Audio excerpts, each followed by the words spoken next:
Hi, today I want to tell you about the consequences of seeing the world in 4 dimensions, in 4D, rather than in 3 dimensions. As we know, I already talked about it in another program, in another movie. When we look at the world right now, at the minute, at this moment, at this second, then we see it in 3-dimensional version. We see it as a frozen frame from the movie, right? But actually the human life, or the life of all the creatures that we know of as living creatures, is 4-dimensional, I believe. So here is the picture that I drew for you.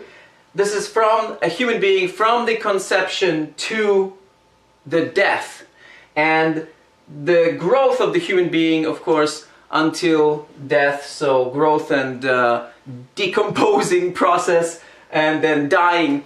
All of that is the human being. This is the human being from the 4D perspective. This is the reality. This is how we really are. We are the processes of being born and growing and then finally dying. Perhaps there is something before, perhaps there is something after, but even this process should be seen as the whole and not as the moment taken out of the process and frozen and taken a picture of, because that is not the real human being.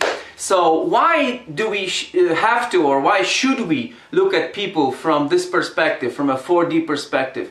Because if we do, we become much less judgmental and a lot friendlier. To give you an example, when we are looking at this part of the human life, for example, a child, we think the child is making trouble, this is a bad kid.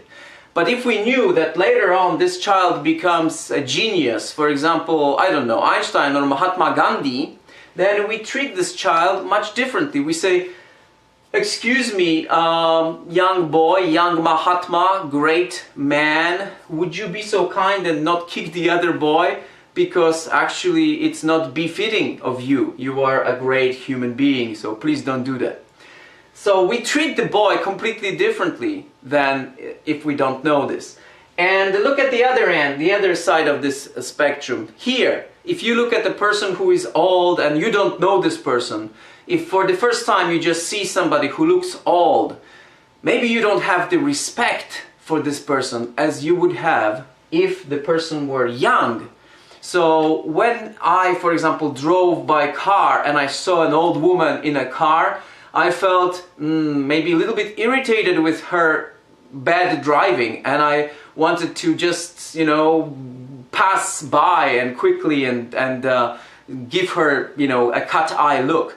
But actually then I thought about it and I thought, wait a second, if she were a beautiful girl of 25, I would look at her differently. I would smile to her. So I thought, okay, well actually she is that. She is all of it. She is the baby and she is the old person and she is the 25-year-old beautiful girl. So why shouldn't I treat her as such? So I smiled to her, and of course she smiled back, and life became much nicer. So I recommend it to everybody. Let's see people from the 4-dimensional perspective. Bye.